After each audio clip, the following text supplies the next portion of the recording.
Well, hello and welcome back to the DCUK podcast. This is season 6 and it is episode 3, and this is the show that brings you the latest news and views from the capital of the American soccer from this side of the pond. And as always, I'm your host, James Graham. What have we got coming up on today's show? Well, we've got the usual club news. We have the return of the Tea and Tactics, and this week we have Out of Roses podcast on the show. I spoke to them yesterday, so we'll be hearing from them a little bit later on. We have a look back at, obviously, last weekend's match, which was an absolute corker, and I can't wait to talk to you guys about that match, really. And we'll also preview this weekend's game against Portland Timbers at the lovely kick-off time of 3:30 a.m.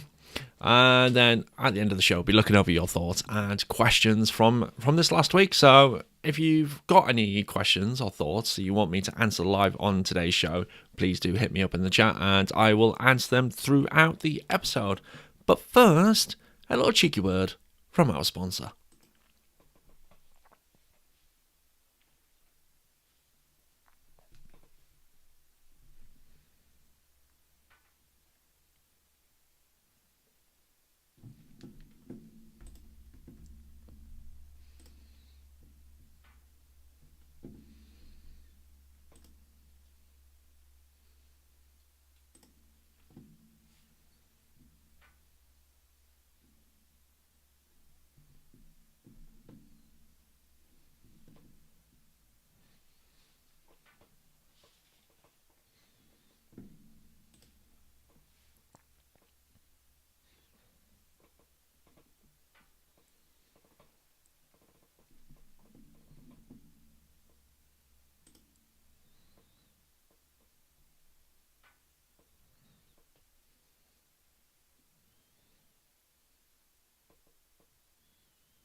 Let's kick it off with the news.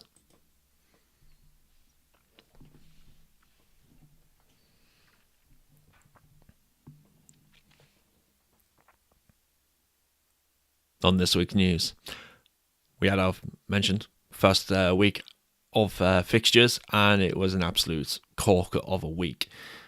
We finished second in the East overall after all the fixtures have been played, thanks to Inter Miami playing twice in the same opening week. I don't think I've ever really seen that happen before. Interesting. Inter Miami kicked things off on the Wednesday evening, playing against RSL, and then played again at the weekend. But, for a brief moment, we were top of the East until Inter Miami played their second game, and where they drew against LA Galaxy on the Sunday. So that was absolutely brilliant. There was only 4 wins in the East altogether, and that's including the fact that Inter Miami played twice. In the West, Portland Timbers, who are our next opponents, finished top of their conference, and they won 4-1. And somehow only managed to get 3 shots on target, so they managed to get an own goal and less than 1 goal XG. That's just insane. So they had a really good, positive weekend. So very interesting to talk about Portland Timbers later on in the show. But thanks to his performance, Benteke was voted player of the match day and was also named in the team week as well. And I'm really excited to talk about that game. Other bits of news. Mahana Jose was left out at the weekend. Rumours were flying around earlier on this week that he has been shopped around a little bit. And there was rumours that he was going back to Sweden, especially back to his previous club, Hammarby, on loan, with the view to a permanent move. Also, AIK were also rumoured to be in with a shout for him. But, they've both ruled themselves out, so things are a little bit up in the air at the moment. So we'll see what happens there. But it doesn't look like that Jose is going to be with the club much longer. There's been a season ticket member event being announced recently with Danita Johnson and Ali Mackay. So I can't remember when that's happening, but if there is someone in the chat who's watching live right now knows it, please mention it in the chat so other people will know in the future. And then the broadcast booth, it was announced before the game last weekend that they were naming the broadcast booth at Audi Field after the legendary commentator Dave Johnson, and I could not believe it. I love that. They've done something right there to do that. I was kind of hoping if they would have a stand named after Dave Johnson. I think that would have been quite nice. But, we'll take a broadcast booth. I think it's quite apt for the situation and the guy. So, yeah. Well, I don't want to say well done, but thank you to Dave Johnson, a true gentleman, a scholar, and an absolute diamond of a guy. So thank you, Dave, for everything that you've brought to the club, being there right from the get-go, and I will always remember the It's in the Nets. It's just a shame that he's not with the MLS Apple TV deal, because I think he would have been fantastic for that. So, yeah. There has been a press conference today, including Troy Lesane and Christian Benteke. And one little piece of information I thought was quite interesting that came out of it was Troy was asked about the US Open Cup and how he felt about the prospect of DC United potentially not playing in it this season. And I don't know whether you guys have been keeping up with the whole US Open Cup news, but the fact that MLS teams pretty much are not involved this season, which to me is completely wrong because of the League Cup. I think I mentioned it in the first episode of this season. And I really, really dislike why. Well, I don't think we really know truly why. I think we can all assume the reason why. But the fact that we've got the Leagues Cup and that's controlled by Major League Soccer, and US Open Cup is controlled by the US Soccer Federation. And I think that's the reason why MLS don't want to have MLS teams. They can say all as much as they want about fixture congestion and all that jazz, but that's down to, MLS, they've done that. That's on them. They caused the fixture congestion. US Open Cup, 5-6 games max. You're going to play in it. 1, maybe 2 for some teams, possibly 3, but not breaking the entire season to play a little tournament between US MLS teams and Liga MX teams where the Mexican teams don't have any home field advantage, really. It's, I thought the Leagues Cup could have been a really good tournament, but it just is going worse and worse as weeks go by and things are coming out, and it's just like, really, really dislike it. But anyway, Troy said he and the team absolutely want to participate in the Open Cup, but it's not down to them. It's down to the powers that be, whether the DC United are actually going to play it in this yet. And I'm really, really frustrated the fact that we still don't know. We've started the season, and we still don't know whether any MLS teams are going to really be participating this year. So, yeah, I'd love to know what you guys think about it and the whole situation there. But, yeah, that's what it's like. That's what we've got. We'll see what happens, eh? We'll see what happens. But that's pretty much it. It's only been a week since the last episode. There's not really much that tends to go on a week-by-week basis. But yeah, we're gonna roll the VT for the news, and we're gonna just kick things off into the match review straight afterwards. So I'll see you in a few seconds.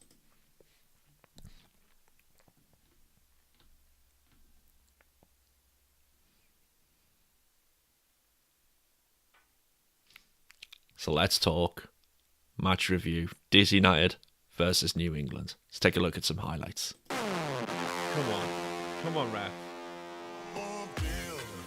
Let's keep our fingers crossed. Here we go. Decision has been made. Here we go. Yes! Get in there. 1-0.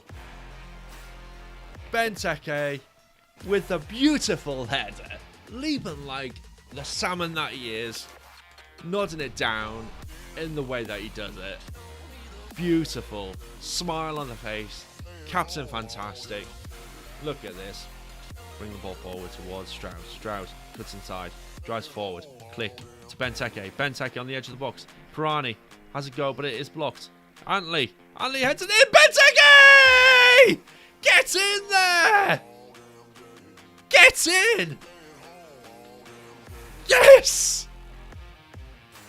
Benteke brace!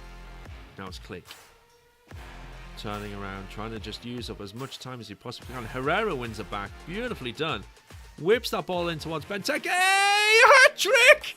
Gets in! That is 3-1 to DC United. That is game, set and match. DC United, 3 points in the bag. First game of the season.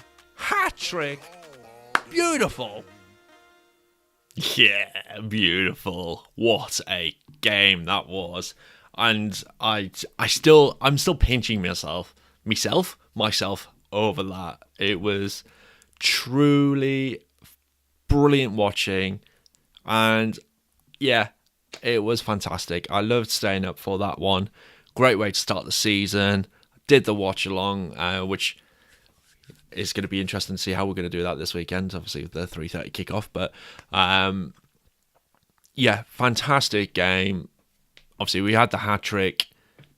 We had attacking football. We were pressing. It was just... Let's just run through some of these stats, because I think that's just going to open up so much to this. 55.3% possession to 44.7%. The big one, 31 shots to 10. 31 shots! When was the last time we had 31 shots on goal in a single match? Maybe seen over 2, maybe 3 matches. But I think possibly when we played Toronto, we won in our 7-1 game. But I really do not remember the last time we had 31 shots at goal. It was awesome. Absolutely brilliant. Only 5 on target, though, which is not particularly great. But then when you look at the next stat, which is how many shots were blocked, 17 attempts were blocked. So 9 off target, 5 on target. Still not particularly great, but, you know, we had a go at it. And there's so many times where we just don't have a go. 5 goals expected to 0.9. Again, something insane about that. I can't remember the last time we had such a high XG. Really insane. But a lot of that is down. Some of that is down to the fact that New England were down to 10 men after 25 minutes. But our experience of this club is we go 1-0 up. They go down to 10 men. We just shut up shop. We go, come on, guys, see what you can do and come and attack us. But this wasn't the case in this game. It was, we had Vrioni getting booked early on for New England because he decided to delay the restart from a free kick. Silly booking. Shouldn't have done it. I was loving the fact that happened. But then he gave away another silly free kick, and that was it. It was just a yellow card, sending off, and then we go within 10 minutes later, we've gone 1-0 up. A long VAR check on this one, but I'm happy with the decision because it was the right decision, and I'd take a little bit longer on a VAR check to get the right decision than to stick with an incorrect decision and make mistakes, because that's what VAR is there for, is to make sure decisions are done correctly. And I do like the way MLS does it compared to other countries around the world, is the fact that they tend to get them to check the monitors a lot more than they do in other leagues. When you look at England, you look at the Premier League, and you look at the stud there with the finger in the ear, like, yeah, it's been checked. Players are shouting at them like, yeah, just hold on. Yeah, okay. No. Rather than going, you might want to check something, go to the monitor. Cool, yeah, fine, carry on. I like that. That's what we should be aiming for in football, is the fact that the referees are the ones in charge of the game. VAR should be used to assist them, show them the facts, but allow the referees to still make that decision, not put the finger in the ear and go, yeah, we're going to make this decision for you. You've made the wrong decision, so we're going to take over. It's not right. But anyway, so yeah, Benteke hat-trick, as you heard on my little highlight reel there. I went a little bit crazy. It was, I mean, the kickoff is what? It's 12:30 in the morning. Well, probably 20 to 1, considering, you know, the delays in kickoff. and it was, like I said, it was brilliant. I had a couple of beers. I enjoyed myself. You guys out there, if you tuned in, fantastic. It's been watched so many times. I'm in shock how many times it's been watched on YouTube. So if you haven't, please do go and check it out. It was entertaining. I just go for the goals. Just skip through to the goals. Don't care. Just go and check them out. It was, like I said, it was fantastic. It was a great watch from both parties.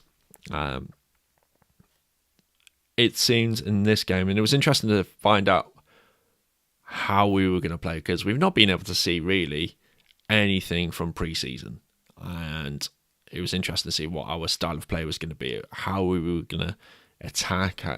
There was all this talk about aggression, and it was actually there to see, and we came out from the get-go and we were on the front foot, and I was really pleased with how we were going for it and how we wanted to entertain and how we wanted to keep the fans happy. And it looked like there was just a lot more joy out there, and as soon as we got that first goal in, then there was the confidence, and we were like, "Yep, let's do this."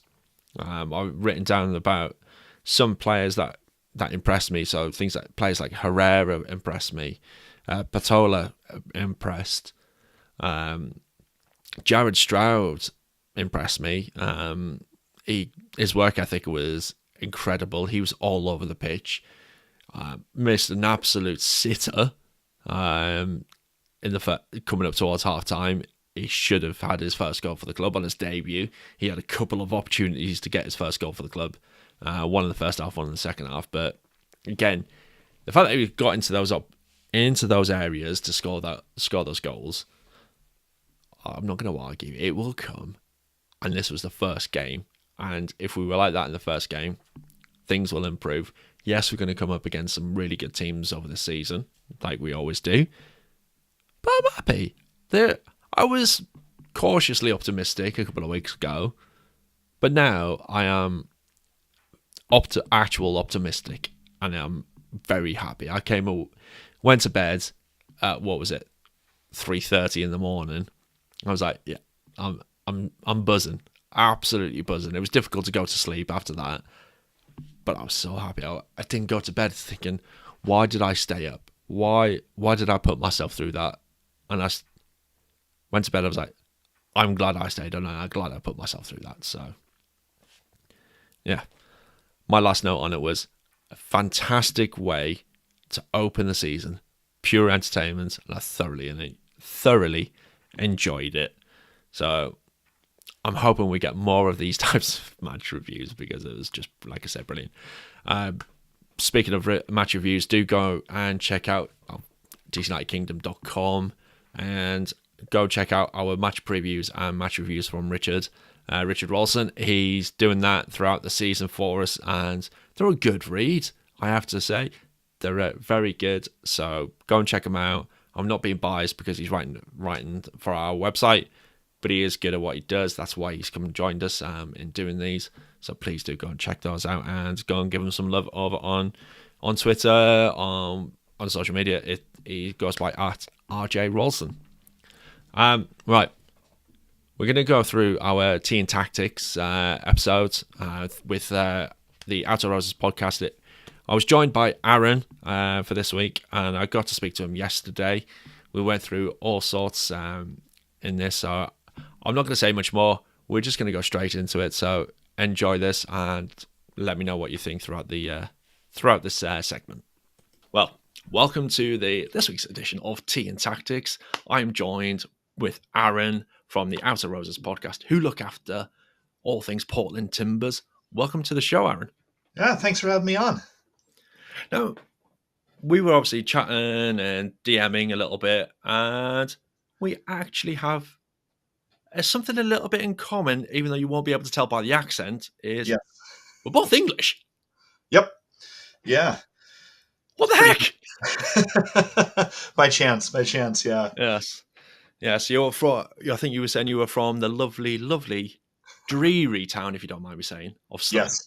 Yes, it's right. Yeah, as I usually tell people, either if you've watched the English office, the proper office, or you've flown into Heathrow at a certain time. You might have just gone off my grand's house, in the last 30 Yeah. seconds of your flight. That is Slough. Wave at the Yeah. cooling towers on the trading estate. So Yeah. So I've worked many, many times in Slough for my sins. And it's always a case of you just head down the M4, get off the junction, and then you're just there, and it's just like, it's just what it is, isn't it? yeah, It's no, Slough. I don't know exactly. how often you get back over here and do you get back over to the UK and go to Slough often? Yeah, I mean, every couple of years, I've been lucky with what I do. Professionally, my day job, I'm lead in engineering, time an engineer, and so I've been lucky to be able to go visit family. A lot of the time through work, sometimes for personal. So every couple of years, get to come on over. So it's good. But yeah, most of my family is all in Berkshire. So most Yep. people are more Windsor than but You're going to get in the nice area of Berkshire, aren't you? yes, yeah. So Windsor and Reading and whatnot, and some family a little further west out in Bristol. So, but it's I was all in saying the south, though. Bristol's now we're talking. That's what about 45 minutes south of me. Now, when you think of the UK, probably it's quite a distance. 45-minute drive. In the US, it's down the road. It is, yeah. It's. We was laughing. We're hosting an exchange student here from the Netherlands, and trying to explain, like in the state of Oregon, like you can drive from Astoria down to like kind of like where the Nevada, like where I guess be Nevada, Idaho, and Oregon come together. And I think that's a 14-hour drive to go from there, and it's that's just one state, but it's yeah, it's a joke that people measure um, distances and time of driving out here than they do actual miles. So It's just crazy. yeah, It always gets me. And I think when I think of the States, I always think my head just always goes, it's not that big, but then you get there and you're like, yeah, everything's really far. When you have multiple time zones in one country, you know you're big. yep. Yes. So tell me then, Portland Timbers, why them? Is it Yeah. just where you ended up moving, or is there something else in the background to that? Yeah, so my brother Scott, who also co-hosts on the Outer Roses podcast, we both immigrated to America. My mom's American, and she grew up here in Oregon, so we came here, Yeah. and gosh, I guess probably for 20 years of my life growing up here, all the way up and through I got through college, lived here, and so we started supporting the Timbers in the mid 2000s when they were in the second division. Yep.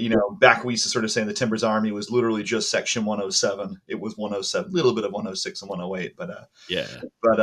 it was funny because it was at the time. I think we watched the first Timbers match I went to. They played Sunderland, who are just got promoted to the Premier League. Oh, So wow. it would have been Mick McCarthy. I think Jonathan Stead. Dean Whitehead, was he in that team? I'm just trying to think, Dean but it White. was. Yeah. If it's that time, yeah, it would have been. Yeah, it was. I'd say it was a miserable match. It was terrible. It was. I think the highlight 0-0 draw, and the highlight was Portland had a penalty and skied it over the bar. It was Yeah. horrendous, but it was cool because we hadn't really seen. We actually sat more on the halfway line, and so we didn't really know much about the Timbers Army at the time. Yeah. They've been a team. They kind of been reborn in the second division in 2001, and Yes. so I would say you're still a lot of the early years, but we're like, that'd be fun to go check out, and so later that season, I think my brother went to the first game. Is oh my god, this is absolutely mad! You got to come to this, and so I was in college at the time, and so it kind of went from there. Friends started going, and so yeah, we started just standing in the north end, having a drink before the match, supporting the boys. And the more we got into it, the more we met people. My Scotty actually met his wife through the Timbers Army, which is kind of fun. Oh, wow. That's Yeah. cool. Yeah, so there's things about that. I think it's very cool. I would say I think we're lucky. We kind of pride ourselves a bit of like we've got a very unique supporters culture that makes it really special. Even if the product on the pitch isn't great, I think there's always good community in the stands. And that's Yeah. You say the product on the pitch, it's not always good. Portland Timbers are a pretty good team. Come on, let's be honest. They're pretty consistent, and yeah. they're one of those teams that will always tend to be in and around the top, at least the top half, if not the top end of the table, aren't they? Yeah, no, I would say we've been very lucky. It's been funny. In the last couple seasons, we've not made the playoffs, but in general, I would say that really from Caleb Porter came to the team, I think things went a different direction, and we'll Mm. talk more about kind of where the team is going in Yeah. kind of one of those crossroads of where the Timbers want to go under Phil Neville. But yeah, I mean, they're decent. There have definitely been times though that maybe pull the results out at home and just it's less than desired kind of watching. But it's Yeah. yeah, we've been lucky, relatively speaking. Because I can also think about when we used to play. Uh, there were still parts of a baseball diamond in the second division, and you know about 40 degrees Fahrenheit, just sideways rain, and it's just long ball, and it was just hard to watch. I'm like, well, I love those Yeah. days. Sometimes there are times where I'm like, I'm glad it's a bit better than that. I'm just going to drop in there. 40 degrees Fahrenheit is around about 3-4 degrees Celsius. Yes, yep, I've got to throw that one in there just for the those who measure the weather properly. that's right. That's right. Oh, sorry, I have to get that little bit of banter in there. All good, all good. So Providence Park, fantastic stadium. I mean, all I think when I think of Portland Timbers, I think of great stadiums, great jerseys, and good football at the end of the day. So Providence Park, you said about the North End, they usually have great tifos as well. Yes.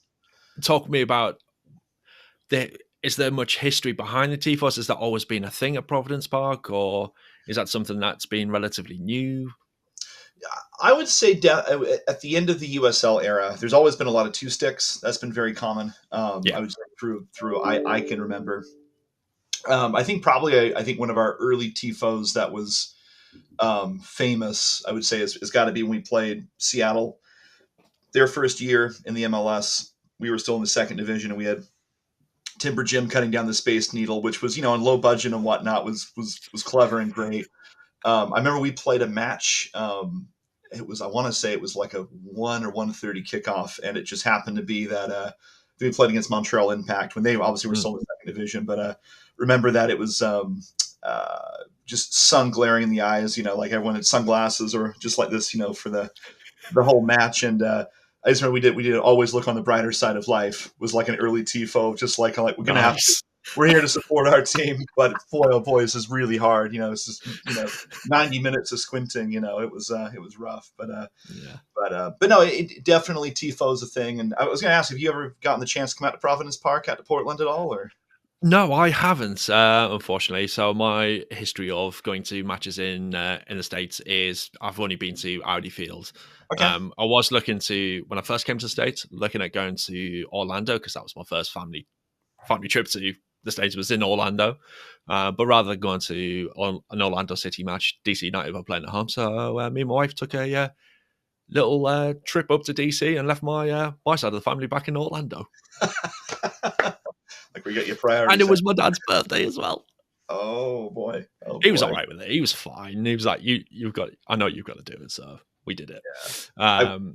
I will say, you're saying about Providence Park. Yeah. Anyone that wants to come out and, come visit one, I think it's a very, I mean, I'm going to toot our own horn. I think it's a very European feeling stadium. And I was actually it was a visiting fan on our Reddit subreddit for the Timbers, as we were saying about, kind of places to eat and whatnot. One of my recs was like, go to Northwest Portland up 21st. I think it was one of my favorite bits is, it is a neighborhood and you come around the corner and you just see kind of the stadium at the end of the road. And it's not like a lot of, I would say, American stadiums where you've got big parking lot, it's very, very different, very intimate, feel that's a lot of fun and very cool. It's a very unique atmosphere. I mean, it's an old stadium. It's almost going to be, I think some of it, it's 98 years old, 1926. I think is when the stadium got finished. So we've got a lot of renovation that's happened in the years, but it's a stadium with a lot of history, and they play football there. I want to say from the late 1800s, so it's been athletics fields for a long time. So yeah, and I think there's a lot of people, especially on this side of the pond, won't realize actually there is a lot of history in football in the United States. You look at how long the US Open Cup's been going for. Yeah, it's just like, wow, that's 130 years, I want to say, or something daft like that for the US Open Cup. I have to check on that. It's definitely over 100. Definitely over 100 for sure. But yeah. When I first saw that, and it blew my mind. Actually, there is a lot more to US soccer history than what people realize. So it is brilliant. But going back to visiting Providence Park, I know when you guys played NYCFC in the MLS Cup final, there was a guy, someone I actually know who runs the UK NYCFC account. I actually visited Portland, um, got the ticket like the weekend before the Oh game, after wow.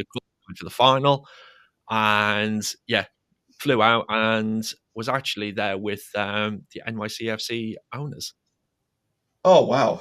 He was Wow. actually, yeah, he got the full works and actually met with the team, held the MLS Cup, and not to rub It's that one okay. in or anything like that, but Yeah. yeah, he was given the full works, the full treatment, and he absolutely loved the stadium as well. So Cool. when I say good things, I generally mean really good things about Portland. So Good. absolutely Good. brilliant. So let's look back for you anyway. Who's your favorite Portland player? Probably of all time, I would say for me it's got to be Diego Valeri. I thought was just a phenomenal. I mean, Yeah, I think probably outside of Portland, people don't realize. I mean, incredible player. Great playmaker. I mean, he's got to be one of just a couple people that technically was an attacking midfielder that won 100 goals, 100 assists in his career in the MLS. yeah, Phenomenal talent. And kept. He came in the prime of his career, but he really played. Like Diego Chara now. Really played. Through the latter stage of his career and had to adapt his game, but just yeah, um, incredible talent, but also a great human being. We taught him as a yeah, big thing about kind of supporters culture here, about community. I know when he got named MVP, I think the story goes is that he volunteered for like a library kind of like maintenance thing or something like that, and he just kind of went on. I'm going to be MVP, but I've got this engagement, so I'm going to go and do this, and just he just went on about his life, and kind of did like a I think it would have been with the 107 as Supporters Trust, that it was a volunteer event that he did. And he did his volunteer time just as he would have done, which I mean, obviously, he's just that sort of very humble, um, you know, uh, great human being, just very, very nice guy, and so it's, the people like to, I think for me, I mean, great player, but just adds just that little bit of extra specialness, I think, to, just a great, a better human being, if you will, than just the player on the pitch. that's a really special story. That is awesome. The fact that he's just gone and just carried on doing his thing. It's like, yeah, I've won this award, but yeah, whatever. It's Yeah. just that. Speaks He's, yeah, volumes about the guy. Yeah. definitely, definitely. So who in Portland right now is the player to look out for? I know I was looking at and researching a little bit about Portland and their current squad, and actually you've only got a single designated player, Yeah. And who didn't which even play last weekend? Pulled up, was going to be day to day, which is kind of wild. It's a little bit of, I think, looking at this game. There's just so many question marks about how the team is going to look out, and how things are going to look, whatnot. Because yeah, last season was strange in the way that we did have three DPS, but we had Sebastian Blanco that just had his injury. Really, I yeah, was actually in that run up to the cup final, that just he was never the same after that. Jimmy yeah, Chara, that it was cool to have the Chara brothers play together, but I would say that really did a lot of good things, but it was really hard, I would say, in some ways, to live up to that DP title, and so it didn't have a lot of injuries last season, and so in a way, it's almost like we played with really one DP last year, and Evander, our yeah, lone DP, really took him a while, I would say, to start to find his feet. Um, so for me on that, I would say, and this is a little bit based out of last week, I think if I had to pick one player, actually, I believe is former youth player of DC United, Eric Williamson. I yes, think, yeah, which is also its weird thing of how we purchased the homegrown rights, and I think it was the first ever in the league, which that's for another day and a whole other topic yeah, of how that played out. But we missed Eric Williams. We've missed him a lot last couple of seasons, and there's the great kind of story for him of getting that his first goal, in I think over 1,000 days. But there's when I think the Timbers live talking about that product on the pitch. For me, I feel like what the Timbers have lacked a lot is a good off the ball movement, a lot of vision. It's just times under either it's coaching, either it's the players. that in the past they would have relied on a Valeri or a Mm. Blanco to be able to kind of be that spark and kind of get movement off the ball. Without Yeah. that, they've looked very kind of stagnant and flat. And I felt last week, we really saw that from Eric Williamson. And that first goal in particular, of that he actually spots. It's not a great ball in to hit. Juan David Mosquera puts it behind, I think, Espria. And you actually Yeah. can see that Williamson has that vision to really run onto that and go on his weak foot top corner. Just little things that he played more of in the 10. I think I still like him in the 8 personally. Yeah. But for me, Eric Williamson, I think, is player to watch. My other two, if I can pick a couple of others, I would say Go is for it. Yeah. Santiago Moreno. I'm a massive fan of. Yeah. Good playmaker. And, for people that maybe because it's you guys are in the Eastern Conference, and, for me, model number 6, Diego Chara, maybe not the flashiest stuff, but, for my opinion, the best 6 that's played in the MLS. I think he's one of those guys. If he plays for your team, you love him. If you play against him, you hate him. But Yes. Yeah. but Yeah. but I will say, I think in terms of if you've got younger kids that are going to watch and whatnot, a good model kind of number 6 professional does a lot of kind of like the untidy stuff, takes up the yellow as he is, but tackles hard, but also great distribution, Yeah. incredible work rate. Now in his mid to late 30s. Definitely a model professional in that respect. Yeah. Yeah, special notice in those two. But and Evander coming back, it's hard to say how much if he's going to get a lot of time on the pitch Yeah. and what that's going to look like. It's a big question for us in Portland. Is that a little slower? Where he showed a little slow last year. It's just we'll see how it's going to work under Phil Neville. Yeah, that's something I was just going to actually come on to. So you've got Phil Neville as your head coach, which shivers my timbers. Nice. Sorry, I've got to get a pun in there as well. Being a dad, you've got to get the puns and the dad jokes in there, That's haven't you, right. really? But yeah, what has it been like? Obviously, you've had just a single game under Phil Neville, but you've also had the off season as well. What is that like under Phil Neville compared to previous management? Yeah, it's a good question. I think we're still trying to figure that out. I Yeah, think I would say that I think about this is a real crossroads of what this Timbers team wants to be right now, and it's Gio Savarese, the Gio teams I felt were really good counterattacking teams, and it's interesting his style. It seemed like sometimes he'd come out the locker room and just tactically got it wrong and would just make it work with the pieces he had on the pitch. yeah, The complete opposite to Caleb Porter, that always had a strong game plan and stuck to the game plan no matter how good or bad it was. Very different styles. But I would say under Gio that we talk about kind of that stagnation, and kind of that slowness and kind of the build up and just, not doing a lot with the ball unless you're going to attack from deep and kind of stretch a team.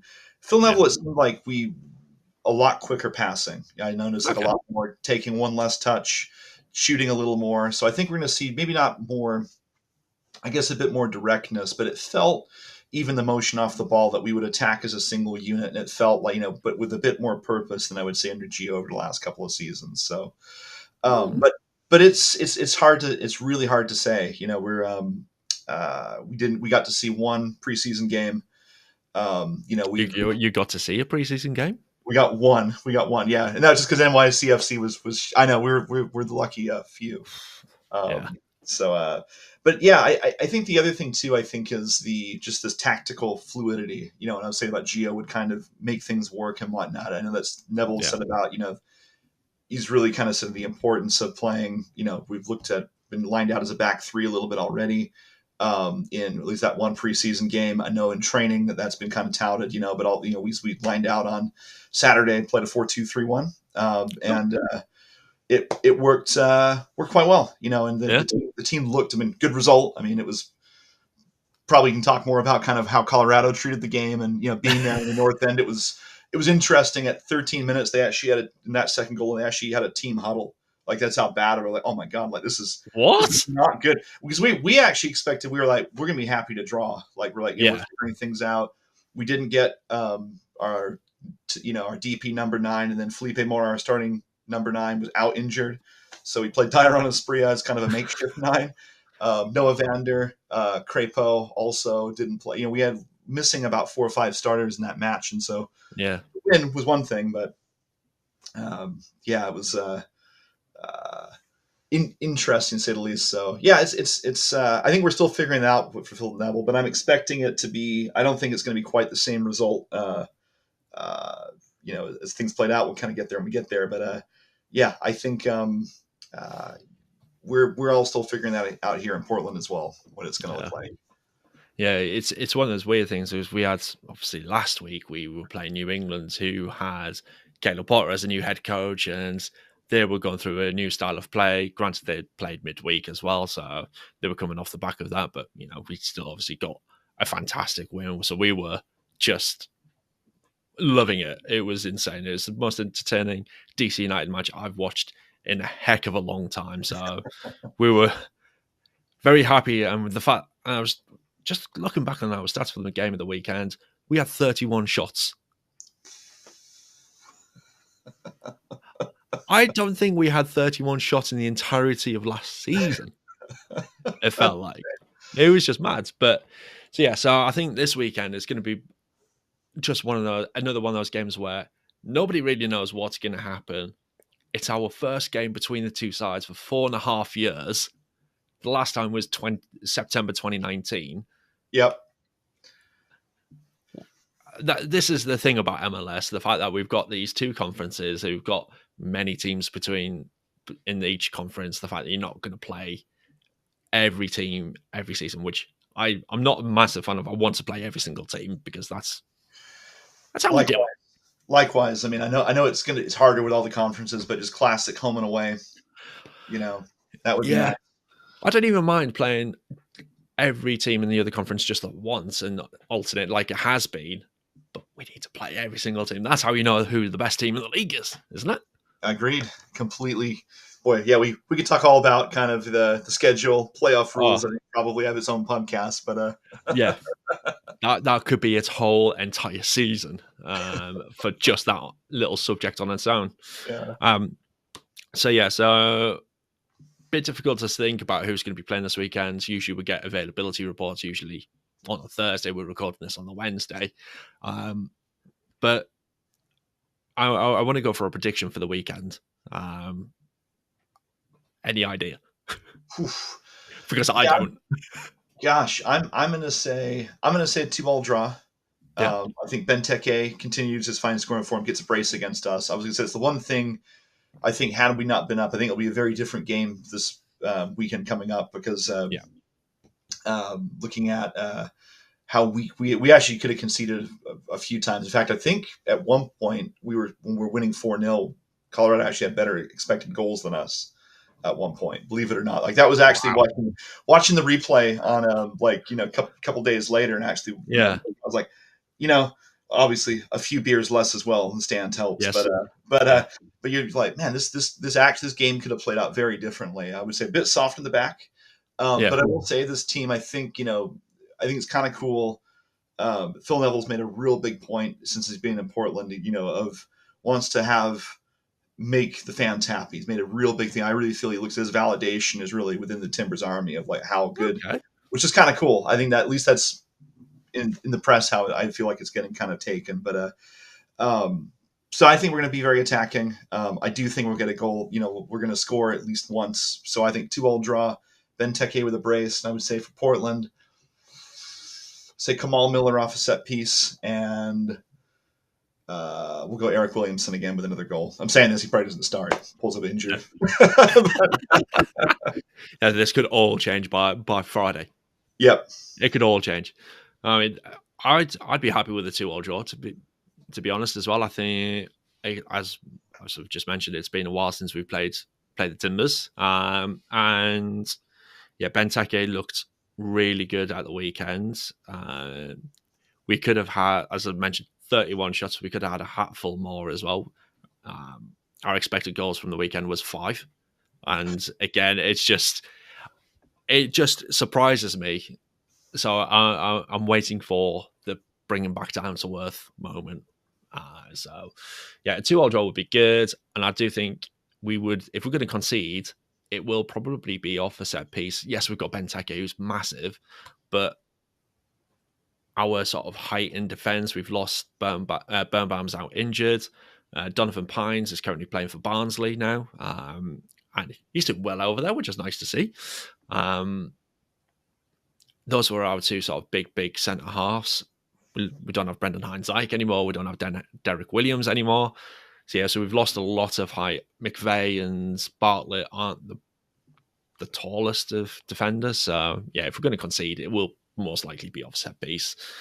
But, 2-2 draw. I'd be very happy with that, to say the least. Before we wrap things up, it is tea and tactics. So I've got to ask, what is your favourite formation? Cool. Favorite formation. I'd have to say for me, I like a 4-3-3. I never played at real high level, but I played. Always grew up playing with both feet. So I'm right-footed, but good with my left, and so I always played as an inverted left winger before that was really a thing in the late '90s. You set the trend then. Is that what you're saying? Trend setting up here in the Pacific Northwest. Yes. But no, I for me, I like a 4-3-3. I've always liked having good wide flanking players, particularly if they can kind of come in. Invert a little bit. I would even say with this Timbers team, I think that's what you're going to see a lot. Evander really plays more. It was interesting. He was brought in to be the new number 10 in first game of the season last year, and it was kind of telling of like, boy, he did not look comfortable doing that. He likes to drift a little left. He's not your traditional kind of box-to-box midfielder. Just he's amazingly skillful, but he does pick up the ball and work from deep spaces. But yeah, I just think for that said, for me, the tactical flexibility of that middle three, as well as being able to kind of collapse that into like a 5-4-1. I think of the probably not like saying this, but for me, like the classic like Mourinho days of Chelsea, like would do that, right? Not just the bus, not just but even just like when you had you could play it defensively as a 4-5-1, and you'd have Makalele with the Makalele role as the 6. But attacking though, I mean, with then Arjen Robben and Damien Duff flanking wingers. Damien Duff, no, that's a callback right there. Yeah, love me Duffy. Yeah, he was a quality player. Yeah, but so for me, 4-3-3. I mean, probably soft second would be a 4-2-3-1, just for that defensive stability and flexibility of pulling those, dual pivot 6s. They can kind of cover your full backs if they get forward. So yeah. No, that's fair. I think everyone who listens to this podcast will know what my favourite formation is. And it is the classic 4-4-2. Mike Bassett, England manager, proper style. Oh, yes. Thank you very much for... I know we've got a bit of a time zone difference. There is that full 8 hours difference between us at the moment. So I do appreciate you taking the time out of your normal day to come and do this with me. Let me get the fans to start following you. So where can they find you? Yeah, so Out of Roses podcast. You can find us on Spotify or whatever your podcatcher is. You can also follow us on Twitter at Outer Roses. We do have a website. We don't put a lot of content on there right now. We were trying to put some this year. We always say this season is going to be different, but we'll see. We'll see. We're I think between myself, Scott, and Matt, we're all three of us busy professionals, and I'm the only one that's got 2 kids, but busy nonetheless, and so, but yeah, you can definitely find us, on Spotify for sure. Check us out and follow us on Twitter. Usually have a bit of banter, we'll do, pre-game predictions and whatnot. So, yeah. Yeah, no, fantastic. Thank you very much for joining, and I'm sure that we'll have a great game this weekend as well. So thank you very much. And we might have a little bit of a chat over the weekend. You never know. If I'm up at 3:30 in the morning, we'll see. Boy, that is brave. But no, thank you very much for having me. This is a lot of fun. And one of these days, when it's not 4.5 years apart, love to be out here in Portland. It'd be it'd be a weekend if it is. It's definitely. I want to get to as many stadiums as I possibly can. It's one of those things I would love to do. So, yeah, let's do it. So, yeah, that was a really good chat there with Aaron from Outer Roses podcast. Very insightful into a little bit of history about Portland Timbers, the Tifos, and all that jazz. So, yeah, thank you, Aaron. If you're watching or listening, appreciate you coming on and joining the podcast for us for this week. Right. So, as you might might have heard their predictions and things like that. I've had a little bit of a think further in the last sort of 24 hours since we did that interview, and I want to change from 2-2 because I would be a little bit disappointed if we did draw, and I want us to win. I want us to keep that momentum. So again, because it's so early on, we don't.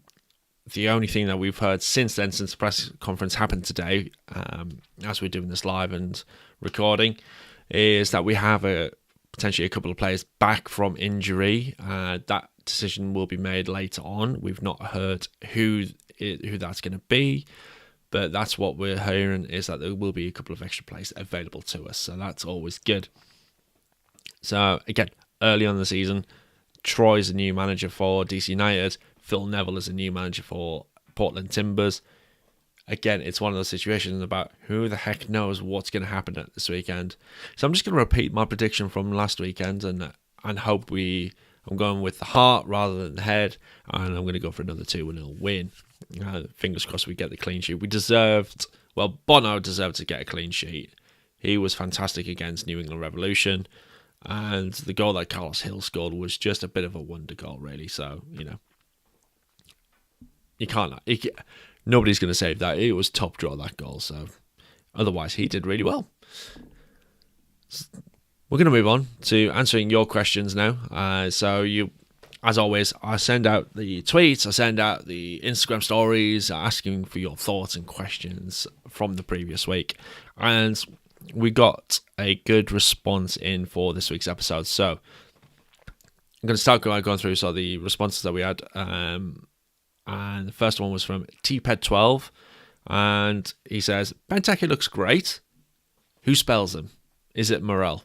So I'm assuming by saying who spells him is who comes in for him when he's out injured or anything.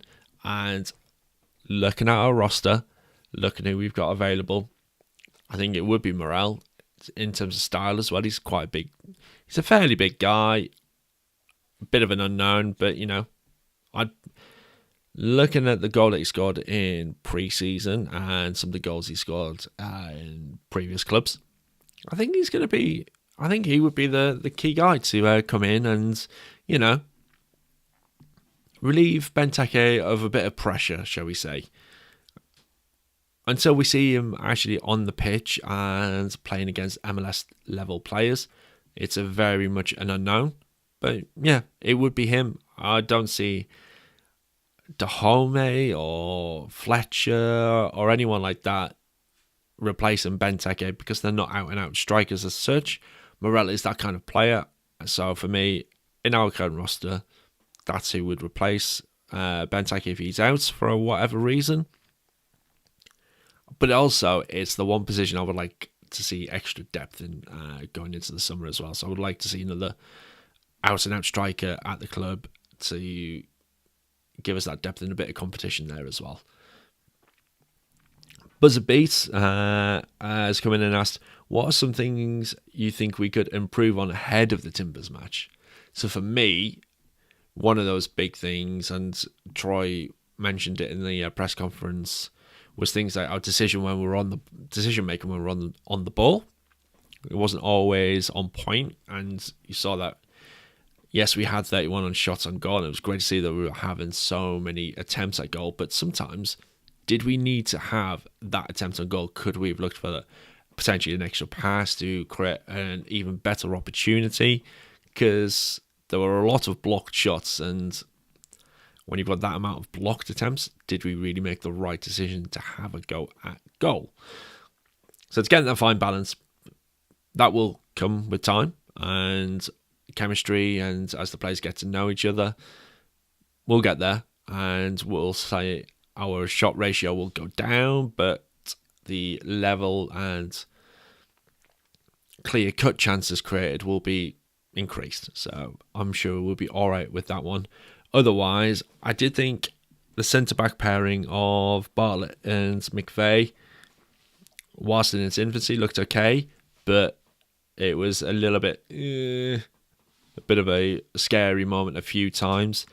And left back Pedro Santos, yes, he got the assist, and great that he did, but he was caught out a couple of times and he almost gave away a penalty as well. Well, let's not forget that.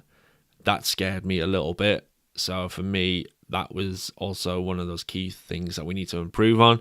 Hopefully we'll have someone back there to either A, cover for him, or B, start in front of him. And because he's getting on. Got to remember that. He's getting on. He's getting old. He's not the quickest of players. And left back, you need to be having the stamina, having that pace to get up and down the pitch as well. So we've got to remember that. Kim Kolb has come in and said, what player opened your eyes or exceeded expectations? Love the general energy and tone of the team. Excited to see how it progresses. So the player that opened my eyes or exceeded expectations, I think, was Jared Stroud. I spoke to Designated Players podcast and they mentioned that Jared Stroud could be that player that will be surprising. And I was pleasantly surprised. Yes, as I mentioned previously, he missed a clear-cut opportunity or two. But, he got into those positions and he's all over the pitch. The work ethic and the effort was second to none. So I'm very happy with that. But also, Peltola was really good. Very happy with his performance, and some of the tackles that he was putting in were great, especially against Carlos Hill, where he's just using his strength to get him off the ball. I noticed that towards the end of the match, and where Hill just retaliated with just kicking at him.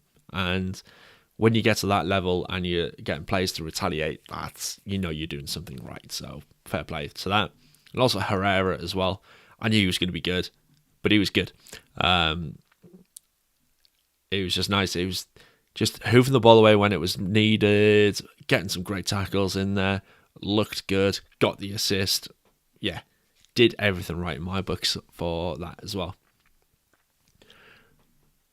Moving on to I Spy Brian, who's hopefully going to be doing some videography stuff for moving forward at the home games. Asked a number of questions, so I'm really happy to see this. So play to watch this season, I think it's going to be Stroud. You might hear me actually praising him quite a bit. I think it will be Stroud, or it'll be Peltola, or we're all going to say Ted DiPietro as well. He's going to be in and around the mix. There's a lot of hype behind him. Hopefully we're not overhyping, but I think those three players are going to be the players to watch. I know you asked for a player, but I can't just say one when it comes to that kind of question. Your next question was, will Bono be starting goalkeeper once Miller is fit? I want him to be. I've been a lot happier with Bono in goal. I think the stats speak for themselves.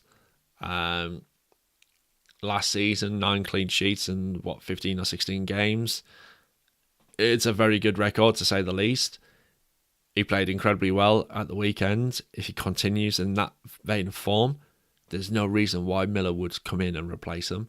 Bono needs to stay there, and I think he's doing everything he can to be that player and that keeper that we need in between sticks. So for me, yes, I want him in there. Will he stay once he's fit? Once Miller's back? That's down to Troy. But I think a lot of fans will be a little bit annoyed if he comes in and if Miller's fit and he comes back in and Bono's relegated to the bench. Because, Bono deserves it. I think he's found what he's been looking for at DC United. Thoughts on the new pair of centre-backs for the first game? Okay. Weren't massively tested. A couple of shaky moments. Bartlett was pretty decent. He got the ball away. McVeigh, pretty decent on the ball. Not bad passer. But yeah, I can't say too much because, they weren't really tested an awful lot and didn't help it helped us in the end, but didn't help the fact that they had their main striker sent off and they didn't really replace him with another striker. So, I think I can't be too opinionated on this until we see a full 90 minutes of them two at the back where they've been tested a little bit, and actually will they step up and respond to those tests. And then you also mentioned that you thought that the best player on the field was Matti Patola.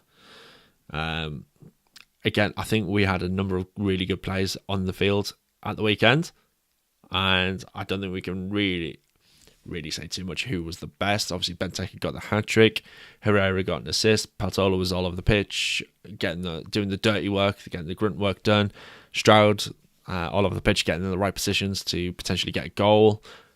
Yeah, I think a lot of players impressed, a few players not so much, but yeah, there's always room for improvement with these things, but I'm happy with having Matti Patola as one of the better players on the pitch for sure. Jesse Leifer has come in and asked, what did I think of Pirani's performance? Not particularly great. I think he got himself about, but he didn't shine. I think a lot of us are hoping, starting off on the left and being sort of an inverted winger. Is that his best position? I'm not so sure. But, we'll see how we get on. Does he need to play a little bit narrower? Maybe. Because he is right-footed and he tends to cut in. He was cutting in a lot. We'll see. We'll see how he gets on, whether he adapts to being out on the left or not. But, yeah, I thought it's probably a 6.5 out of 10. Pirani's performance. Maybe he's 6.87 at a push.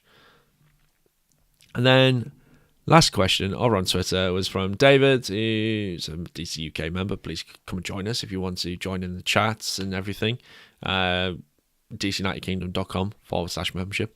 It's free, but you can also support everything we do by becoming a paid member as well.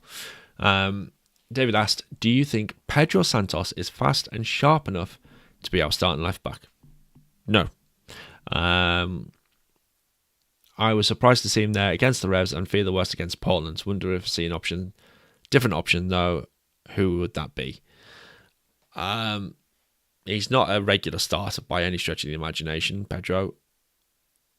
But then obviously the talk about Jose leaving and all that. It does raise a few questions about who would be playing at left back and whether once we have offloaded Jose, whether we bring a new left back in or what happens there is up for debate. But as a regular, Pedro Santos, I wouldn't want him starting every game. So, yeah. Fast enough? No. Sharp enough? He's got a bit of brain about him. He's got a bit of intelligence. But is that enough to be a regular starter? I don't think you need a bit of everything. And we saw that again in the first 5 minutes of the second half. Him being caught out, pushing up too far, being tackled a bit, actually passing it and giving the ball away, being caught out, and then almost giving away a penalty. We need to make sure that doesn't happen. And I just don't think Pedro is our starting left back moving forward. But yeah, that's pretty much it for this week's episode. I hope you enjoyed it. I hope you enjoyed the Team Tactics returning.